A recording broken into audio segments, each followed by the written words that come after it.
what the Babylonians do, and we know this from all their inscriptions, is the same thing that the biblical writers did up to a certain point, and that is Hammurabi became king, that's the year 1 of Hammurabi's reign.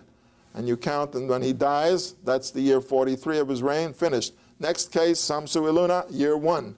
In other words, they dated according to the reign of the kings. Then how do we get dates in antiquity?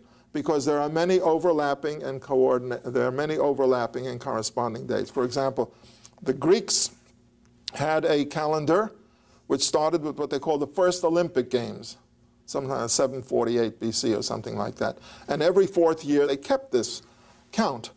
But the Greek dates coincide with the Assyrian, and the Assyrian records are very voluminous of every king and every year and so on. And they coordinate with year lists like Hammurabi's, so we can actually build a calendar which goes back when there was no era dating. There was no such thing as the year 1 of an era until 311 BC, when the Emperor Seleucus declared this is the year 1 of the new age, because he became emperor, and so he figured that's the new age. And people began to use his dating, including the Jews. And the Jews used that for over 1,000 years. That is, they call it in the Talmud minyan shtarot, which means the era of the dating of legal documents. And Jewish legal documents were dated according to that Greek calendar beginning in the year 311 BC, until about 1,000 years ago, when the Jewish authorities in Babylonia said, Genug, enough of that, let's establish a Jewish date. And they did, and they established a calendar which we have, which is 5,760 today. Doesn't begin Adam getting his soul? No, it begins with the day that God created the world, 6 days before Adam and Eve. What was the day? The Jewish calendar is based on a certain calculation, which I will explain to you. Of course, it's not the creation of the world, although we use it and say so.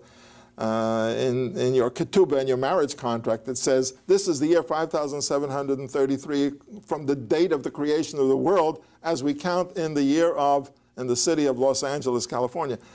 That's what the formula that we use. Why it was done that way, I'll explain.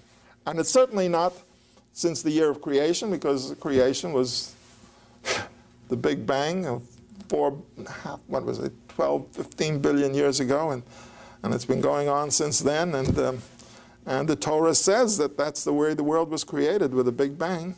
Anyway, we'll get to that later. Any other questions? Okay, so we have then some of these elements of Babylonian civilization, and then we'll continue with the beginning of Egyptian next time.